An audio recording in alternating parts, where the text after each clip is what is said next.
Anyways, hello. Let's focus. Come on. Come on. Why aren't you focusing? Hello. Okay. Hello, everybody. Welcome. Me, Jesse, and Jack, which went to go see the Amazing Digital Circus movie, which we also went to go see the Backrooms movie. I will make a video on that too. That got behind me. But we went to go see the movie, and, now, before you click off this about spoilers or whatever, I will let you know when there's spoilers. Right now, I'm just going to tell you what to expect and proceed with caution. Now, number one, when you go in, see a lot of Amazing Digital Circus fans. Now, I'm not talking about fans like me, Jesse, Jack, who, actually go see a movie for a movie. These people, I was going to say not to be mean, but I'm going to be fucking mean. They don't know how to shut up. They will literally scream. We had someone behind us, and let's be nice. Let's call her stupid bitch. Now, she just kept fucking screaming, making jokes. She started crying in the fucking movie. She started fucking crying, laughing, being happy, all this shit. And when we see the movie, it's good, and I won't spoil it yet. But it's a good movie. Go watch it. Be respectful to the other people that are watching the movie. Now, this might come to a shocker, but Amazing Digital Circus fans are the fucking worst. Literally. And I understand why Gooseworks in that whole situation that was going on. I understand that. I fully understand that. I understand why she hates her fans so much. That being said, when we walk in and we see people, carrying Maisel Circus merch and like little toys, oh well, that's no big deal. When they are just screaming, crying, cheering, and the amount of brain rot we heard is just crazy. I believe at some point we even heard just some Five Nights at Freddy's memes and stuff like that, and me, Jesse, Jack just sat down and had a blast. We liked the movie, but I will say the worst part of the movie is the people. The people that just make it horrible. So if you go and you go see the movie, we will, or if you go, sorry, scratch all that. If can I focus for the love of God? I don't know why it keeps on focusing. Anyways, just have a good time. Be aware of your friends and family around you. Don't ruin the movie for other people. We didn't have like, Minecraft movie type stuff where people are throwing popcorn, but just the screaming, the crying, and the I don't know. We know what's going on. And don't ruin the fucking movie. There wasn't any spoilers for us because us three, we made sure not to get any spoilers. Yeah, we saw memes, all that shit, but we made sure not to get any spoilers from it. And it was okay. So, with all that being said, this is your spoiler warning. If you want to go ahead, click off the video, go watch it, go ahead. If you want to um if you want to go ahead and proceed, go ahead, because I can't stop you and it's not my fault if you watch it. I put a spoiler warning right here. I'm telling you right now, there's a spoiler warning right here. 4 minutes in, spoiler warning. We go in and it plays episode 8 again, which I have watched episode 8 and all of them. I just haven't recorded it because I just haven't seen a point to record them. Not gonna lie, just watch them for yourself. You'll like them. But you go into this and it plays all of episode 8 again. I think it's episode 8, whatever. Whenever they kill Kane. It plays all that again. And then it starts it again. Starts with them panicking and just, freaking out that they just killed Kane. And then Jax goes off. They're like, why the fuck did you kill Kane? Ah! And then he starts blaming Kinger for deleting Kane. Now, Kane is dead, but not fully dead. But they go off, and then Kinger goes like, "Oh yeah, we all have the power to manifest stuff. We can control stuff that we do." And as it showed in the previous episode, the episode showed the building fall apart. So it was a whole montage of them building the building all back together. And there's a lot of crying, a lot of fucking crying. And I understand that they're freaking out. It's a whole revolution that they are back, but yeah, they're crying the whole time. Pomni and Ragatha have this moment. Zubul and Gangle have this moment. And Kinger Pomni has his moment. And Kinger's being the father figure, as he always is, as the GOAT. But then Jax is all left alone. And he's just watching from afar. And he goes to ask Pomni, guessing the help because, everyone else is helping. And then he just walks off. Like, what the fuck? You had the chance to be the bigger man and go up there, and then he walks off. I don't care what you say about Jax and him being a hurt soul.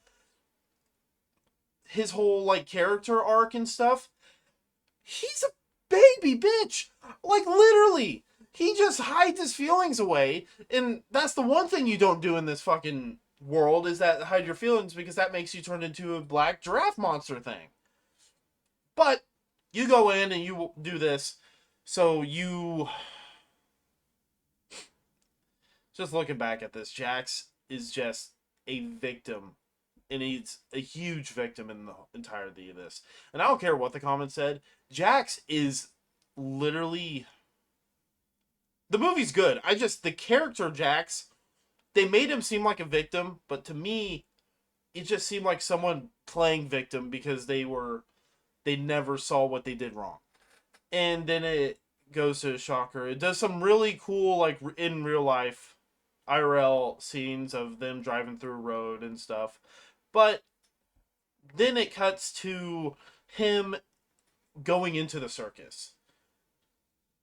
Oh yeah, I forgot to mention. They're all brain scans. So once you put the headset on, you're fine. They didn't get sucked into the game.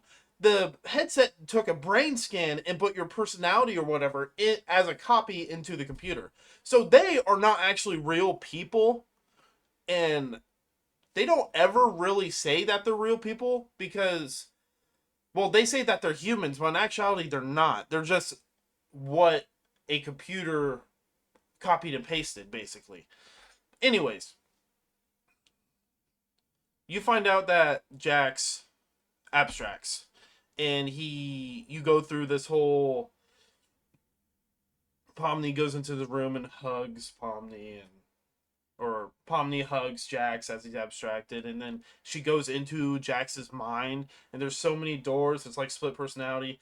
Now, the first door is just Jax staring at Ragatha's door, I believe, and Ragatha's door has an X on it. Now, Pomni goes and says, hey, if you want to talk to anyone, blah, blah, blah, you can talk to me, and Jax just slowly stares, his pupils are wide, like, whatever, and he... Oh, by the way, there is a big seizure warning in this movie. If you have epilepsy or whatever, do not see this movie. I wish I could tell you the times, but do not see this movie if you have epilepsy. That's a warning. Anyways, back to it. She goes into Jax's mind, and she just finds this personality of Jax as staring at the door. Ragatha has an X on her door. Now, she just tells Jax, hey, I'm here for you. You can talk to me.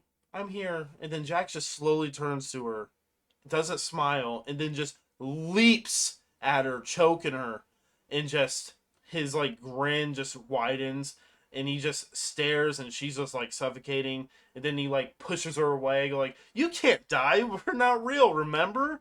We can't suffocate of air deprivation or whatever the fuck he says.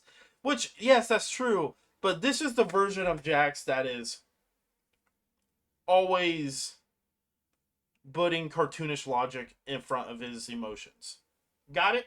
Okay, second door. Second door was... What was the second door? Second door was just like a weird Looney Tune world, because Jax was just standing there and just standing in the hallway just looking dumb. I'm not kidding. He was like fucking drool and everything, just looking dumb. Then Zubul comes around the corner like, you killed Gangle, my lover. I'm going to kill... Yeah, they say lover a lot, and just emphasis. There's two sexual scenes in the movie, which I'll get to them pretty soon, actually.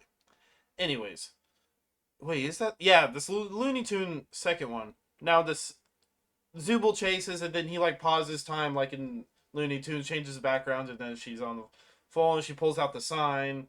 Yikes! And then she falls. Now, when Pomni leaves, she opens a third door. And now this third door, no, the Looney Tune thing is the third door. The second door is fucking weird, because it takes place after the, I guess after the supermarket, or not supermarket, the fast food episode, I'm guessing, and Gangle got in charge and she didn't get hit by the truck. So it's Gangle just being in charge. Apparently Zubul died in this one, but she's like making all the AI and the people just work for her. And the Jaxes were still wearing the maid outfit, and he's overly flirting with her. Like full on, just, it was awkward. It was really fucking awkward to watch. I'm not joking. It was, I just looked at Jack, I'm like, what the fuck are we watching? Because Jax just goes like, or no, Gangle just goes like, what do you want? You killed Zubul, blah, blah, or whatever. And Jax goes like, oh, Zubul, Shmoobul, blah, blah, blah, whatever. I have this key. Come to my room when you're done. And he's like, gets really close to her and personal. She's blushing. It's fucking weird. It's a weird ass fucking scene. And then the third scene is the Looney Tunes. Then the fourth scene, it is four Jaxes. Stupid Jax. I guess Jax that is like, you know, the angry one that was like uses cartoon logic and doesn't realize everything's real. So the first room, it's all the rooms together. So it's stupid, killer Jax, maid Jax, and then there's a new Jax which is playing the piano.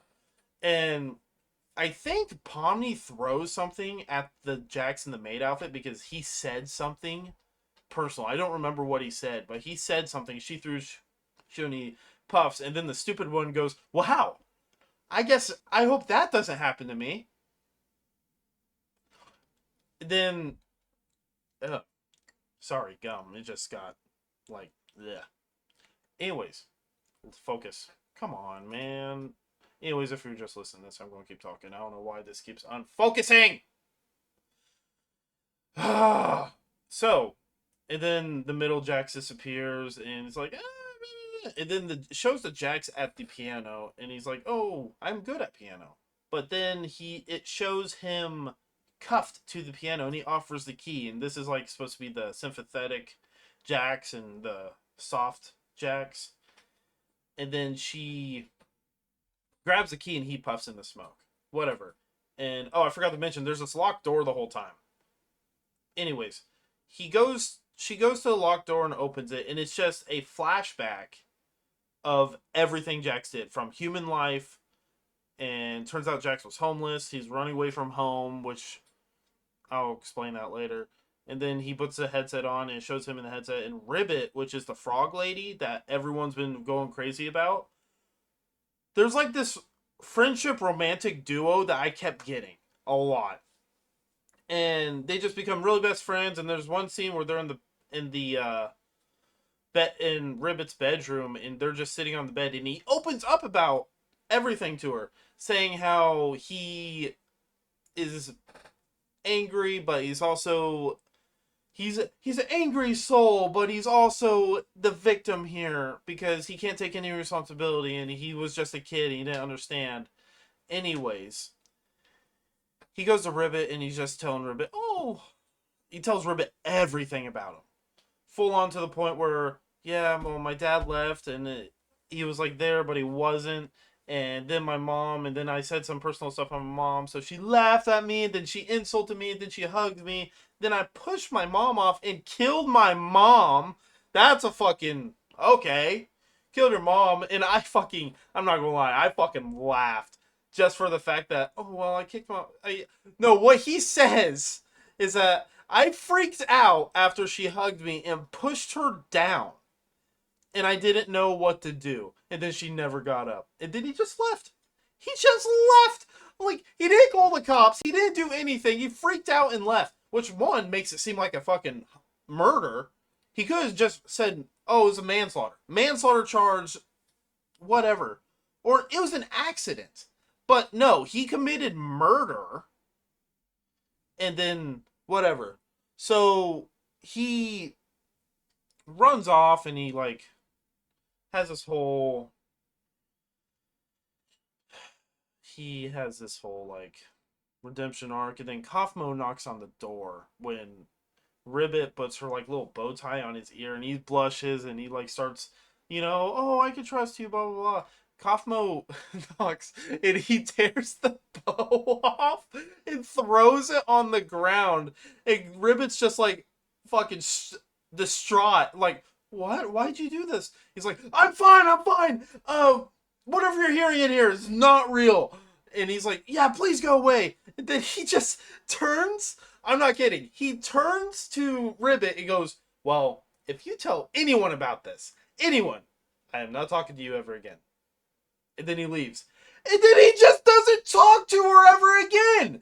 She didn't tell anyone. He just stopped talking to her. There's a fucking plot hole there. He just stopped talking to her, and she's honestly trying to be the good friend and just trying to talk. And then you see her slowly spiraling down into being abstracted. Then she just, oh my god, she just pulls him off to the side in like an ice planet or whatever. A portal that goes to this snow world, and she just had enough. She had enough. She's like, well, what the hell, man? I'm trying to be friends with you, and I want my friendship back. And I swear, they could have just went with the fucking, oh, I liked you, Jax, blah blah. They could have went with that route, and that would have been fine. But no, she goes like, we were friends. We were more than friends. We were best friends. And then Jax goes like, oh, everything was a ploy. You think I really made that shit up? That's all from a movie. Blah, blah, blah, all this shit. And she doesn't know what to believe. And then he just keeps ignoring her. And just like talking like she's not there. And she goes like, Ragatha, what was that movie you're talking about? And then she just walks away. Or like, Ribbit just walks away. Anyways, it was weird. And then it cuts to him just going to the door and not knocking. I'm like, suck it up. Literally, just knock to make sure she's okay. And then it cuts, and then, she gets abstracted and he's like all freaking out. And then it cuts to Pomni showing, or no, it cuts to Gangle showing up right after Ribbit abstracted. And then he gave Gangle the name Gangle because I don't really remember why, just because the ribbons or mask or whatever. So then there's that, and now after all that, Pomni shows up, and it shows the whole like recaps of scenes. By the way, all these like scenes with like Jax is through Jax's eyes, so you don't really see Jax until it gets to like the bed scene, and then you see Jax and Ribbit talking. But everything else from there is just him looking through his eyes. Then it cuts to present day where Zubul connected a bunch of her arms together and pulled Pomni out. And Pomni's like all, not abstracted, but she's like all glitchy like in the first episode. So she was pulled out, and then Jax was all freaking out because he's still abstracted. He's like the weird giraffe creature, which I don't know why they all look like giraffe creatures. I I really don't know why. That doesn't make sense to me. But so they like build a little fort for Jax because the darkness calms them. So now, looking at this, after he's calm, he just stays there, and he's like, he's nice, he's sleeping, all this shit, and Pomni's like, sitting by the door. And then it shows Kane actually didn't die. He's just watching from the distance. And then it does a fucking foreshadow of Kane. Kane is. I don't know why they made him feel emotion. He's an AI. Okay? He's an AI. He is like a little kid trying to learn shapes. And he's learning all this shit, and he's like trying to figure out, why do I feel like this? And it cuts to a point where he's like just not crying, but like cradled up and just floating. And then he sees a door, and it's a door that literally, it's a folder that says something. I don't remember, but the door literally says something cafeteria. And he tries to get to it, and it's like, I could do this by myself. I don't need you anymore, buddy. I'm sorry I did this. So he pulls out the blue Abel. He pulls out the Abel AI and just lets Abel go, and just that's the last we see of Abel. And it's just the little blue orb, not and he keeps switching back through like the black screen with like the red dot and Kane over and over and over. And I don't know why they did that, but at the same time I do. But they keep doing that, and he's making up this stairway, like relearning how to code again. And he's making this stairway, and he breaks through like 3 firewalls to get to this door. He opens the door, and it says Wi-Fi connected. And and to me, it just seems like he just hacked into the next door cafeteria and then he just searches up all the people that's ever been in there and just like finds out what happened in the real world and what they're like in the real world. By the way, all takes place in St. Louis, Missouri. We're from Missouri, and we just see that and I'll have Jesse and Jack on call later talking about this. And I'm pretty sure if Jesse stays in character, he's just going to talk about Hello Neighbor, because Hello Neighbor is also based in Missouri for some reason. Yeah. Anyways, she's. Where was I? Kane was. He starts searching everyone up, so you see all like Abigail and all. I don't remember all their names. Abigail's Pomni, though. I do know that. And then at the end, Kane shows up, and they're like all defensive, and then it shows Zubul defending Gangle because there's a romantic relationship there, which I don't like because Gangle seems like a kid. To me, Gangle seems like a kid, but at the same time, she's just a shy, like, drawing school kid. No, drawing like artist. Anyways, and Jax explain, or not Jax, Kane explains, going like, well, I had some time to think, and I want you guys to have control of the circus and make this comfortable for you. So even though Zubul goes like, well, we can't trust you, but everyone needs to start somewhere or some shit like that. Then they just start working with Kane. Like nothing fucking happened. Kane was literally being the devil. Like literally in like episode 8 or 9 or whatever. The one before this. He was just like torturing them. Literally torturing them. And now he's just, I don't know. Just like just being like a kid. So he goes in and starts working on these scenes, and then he starts hanging out with everyone. And not gonna lie, I thought they were going to turn Jax back to normal and bring everyone back and have a happy life. No! They just... He stays abstracted throughout the whole movie, and there's no, like, happy ending with Jax. He's just stuck abstracted, and then you see all the other abstracts swimming in a fish tank. I don't know. But Kinger, I believe, was in the fish tank because he's his wife or whatever. And then, no, I did forget one thing. Kane goes to them and go like, hey, can you meet me at the stage? And he made a, like, presentation of each one of them in the real life. And it showed Jax, which it showed Jax ran away from home, and now he's living a happy life as a delivery person. And Jax does this funny thing. in like real life, Jack says this funny thing where he goes to an old lady delivering package, and he just stands at the end of the sidewalk, just salutes. And we're just fucking dying laughing because he just salutes for what? He's I don't know. But Zubul owns a bar in real life. Abigail, which is Pomni, owns a YouTube channel, and that's what she's basically known for. Like, she has a desk job, but she's known for the YouTube channel and hanging out with her friends. And then it showed Kinger with his wife in real life. They have 2 kids. And it shows Gangle, who's an artist, and she works for like a uh she's like an animator or some shit. I don't remember exactly. And who am I missing? Ragatha. She cut contacts with her mother because that was a big thing because her mother was abusive, and she cut contacts and she's a good realtor. And then there's like this whole montage of them getting together and like Kane helping them and all this shit. It ends, but it doesn't because it cuts to real life and it shows all the people that is them, like in real life, all the people that are in the circus coming together in real life at this bus stop, which I find funny that none of them are on, all of them are on the bus and none of them can drive a car. I find that funny. Even Kinger. Anyways, they sit on this bus stop and they're like all together. And like I said, the lady behind us just goes, "Oh my god, that's them! That's them!" But like we couldn't fucking tell. We know it's them. We know what's going on. She just kept like she ruined the movie for us. I will say she ruined the movie for us. And we'll talk more about her. But yeah, after that it just cuts to Pomni just walking and just looking at the camera and then walking away.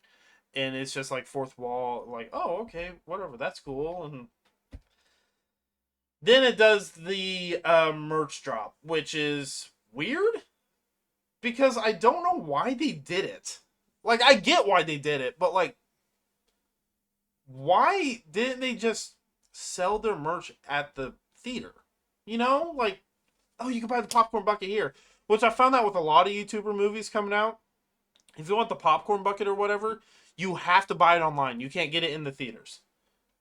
Okay, whatever. But that's the whole movie.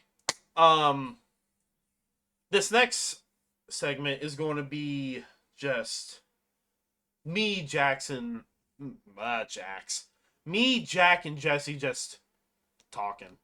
So this is the end of my segment, and we'll go over there.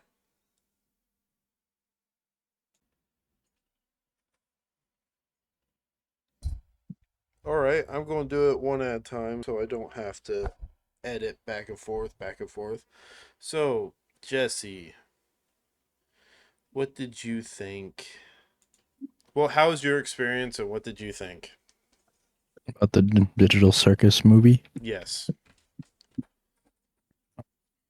I liked it. I liked the ending. I think it was a good way to end off the series. God damn lightning. Um, yeah, it was pretty good way to end off a series that a lot of people loved. Yeah, they're all baddies. God damn. Just kidding. Yeah, I was cut that out. Cut that Nah, out. I'm not cutting that out. God damn it. No, but I really enjoyed it.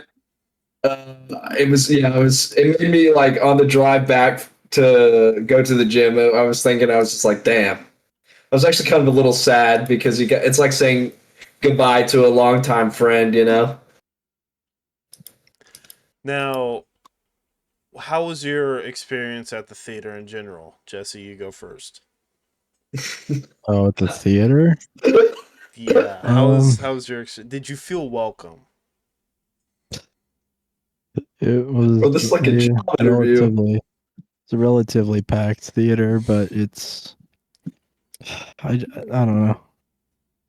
Oh yeah. Uh, the average amount of neurodivergent in there, like there's Yeah. more neurodivergent people in there than than normal. Like, I bet you could No. take a scientific experiment, and most of the people in there would have some sort of ADHD or on the spectrum. I can say that because I have ADHD. Fight me, Yeah, Twitter. they're They will. They'll kill me. to be fair, they seem more chronically online than us. So Yeah, because they started singing loudly. I am so loudly, and I was just like, I bro, don't oh know. my Yeah, I feel like god. we were the only ones there that were just I just wanted to there. see it, bro. I just wanted to Now, like watch it. I wasn't there to like frickin' now the audience comparing between the back rooms, was it better? I enjoyed it more than the back room. Well, no, the audience, the back room's audience was yeah, so much better. the audience, yeah. But I would say I like the digital circus or the back rooms. Well, we're not talking about the back rooms. We're talking about Amazing Digital Circus. So,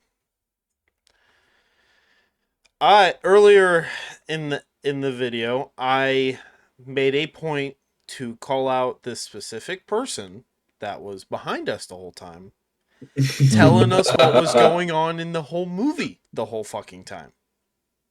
Oh shit, you're right, Jesse. It worked. Yeah, it did in fact work. I did flat out, and I don't know their name, so I decided to be nice and picked out a name. So I called them Annoying Bitch, and I know me and Jack had plenty to say about this person for sure. I know. We were just being mean. We were just like, We were being mean, but at the same time, she was bawling behind us when it came to one sad scene, and I remember turning to Yeah. Jack. Yeah, and then I remember turning to Jack like, God, they fucking cry so much in this fucking movie. we both look at side eye, just like, oh. I, rem- I remember I tried so hard not to laugh because of her fucking crying Oh my so god! Oh, loud. Phyllis was cracking up. Like she's like bawling. Yeah, Like, she was Fucking bawling. emo. such a bad person, but she's going like behind us, like really loud crying, and then me and Gabriel up front doing like. Yeah. I try to calm myself down, and then I hear fucking Jack go. And then I'm like, okay, calm down. And then Jack just fucking does it again. Just trying to stay quiet. And then, Jesse said something. I forgot what he said, but it fucking cracked me up. Was it when I said like when it was the door scene? I'm like, oh my god, it's Hello Neighbor. Is that it? No, there was a scene before that. There's a scene before that you Before that? said. I Yeah, I don't don't know. remember exactly what you said, but Unless it was like I don't remember what it was. I think I remember it's kind of. It was when they were talking a lot. I think I said something like me when autism or something. yeah, that was But I another don't think thing. that's what it was. Not disclaimer, not to be mean to people with who has autism, but Oh yeah. there's a Honestly, big we need more people level. with autism. Yeah, there's a level of difference between autism and mentally unwell in that building at the same time. I mean, we did see a person with Pizza Hut shirt, just saying. Yeah. And You probably got off work and decided, oh, I'm gonna go watch the Amazing Digital Circus right after yeah, getting off work. imagine going to go see a movie right after you got off work. That's fucking crazy. And not having time to Yeah, change I clothes. did that. I did that. Well, Yeah. Yeah, Jack, you did that as well. my engineering internship, I just pull up. Yo, Locked. But overall, I do believe it was a good movie. Do Oh, you think they could have ended the movie any better than they did? mm, uh, maybe, but it'd been really hard. But I feel like they stuck the landing 100%. Did pretty well with it. What about you, Jesse? What do you think? what are you asking? Do you think they could have? Do you think they could have ended it any better, or do you think that was a perfect ending for it? They could have probably done some things differently, ending wise, but for what it was, I think it was a pretty solid ending. Is this a spoiler-free video or? There is spoilers. Like I literally do describe a little bit of the movie, but I do put a spoiler mark in the video when I talk about it. So Okay. So then, spoilers. Um, I feel like maybe if they were actual people who escaped, I would have liked it more instead of them being like brain scans and like digital creations. did did you knowing that they were brain scans, did that change your view on the characters? No. Yeah, not for me really either.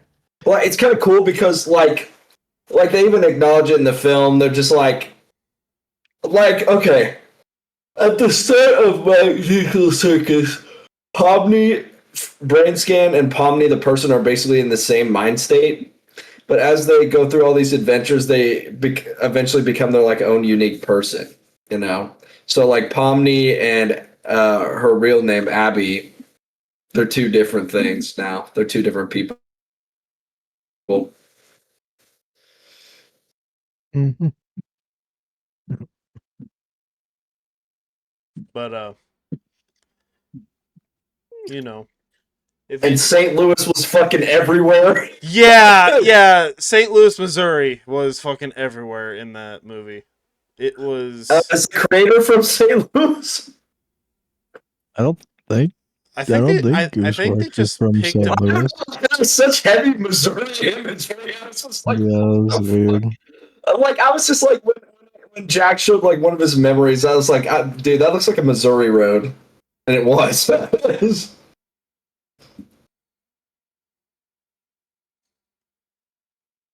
Okay. Me looking back at it, I did have one problem with. Gooseworks is from Washington.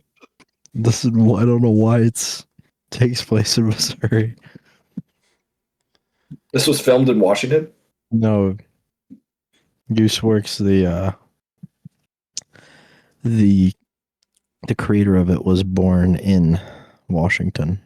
I see. Now, if anyone did watch this far, I will say, and you know, this message is the Gooseworks. I understand why you hate your fans so fucking much. I really do now. Yeah, It's they are kind of a little. I can tell where the discontent comes from because it's just like they're not acting like, well, obviously there's some kids in there, but they're like these are literally people our age, around, you know, our age and younger, I'd say. there Like, we wasn't definitely really weren't younger the oldest there. in there. We definitely weren't the oldest in there. Yeah, No, yeah, but there weren't really much younger. I don't remember seeing like a lot of kids. I didn't really see any kids. I only saw one little kid. I only saw one. It is kid. mostly people in their 20s and 30s that were there, and they were acting like they were kids. Insane. And it's insane to think that that is the people that you know, that like this fandom. I'm not saying that the fandom's bad. Well, It's like My Hero bad. Academia too. Like, I really like the show. It's a really good show, but the fandom's horrific. Yeah. So Yeah, I mean, you could say a lot. I recommend My Hero Academia. It's kind of peak if you ignore the fans. Yeah, Undertale. You got your. I wonder how many of them are also Has Been Hotel fans. I ain't going near that. I am not going near that. That is for another episode or video. I like, okay, I'm just hating on it, even though I've never watched it. So Has Been Hotel. Oh, I've seen a couple part of it. Season 1. I've seen part of season 1. I've seen a couple of it. It's just musicals and stuff. Anyways, I know there's like this TV guy, and he's like evil or something. I don't know. that's the end of this video. I know. Ugh. One last thought. The only reason I know of Hazbin Hotel is because of fucking oh my god, what's his name? I only really know it exists because of Brandon Rogers. Because I watched his Who's the content guy who before. paid $100,000 for like a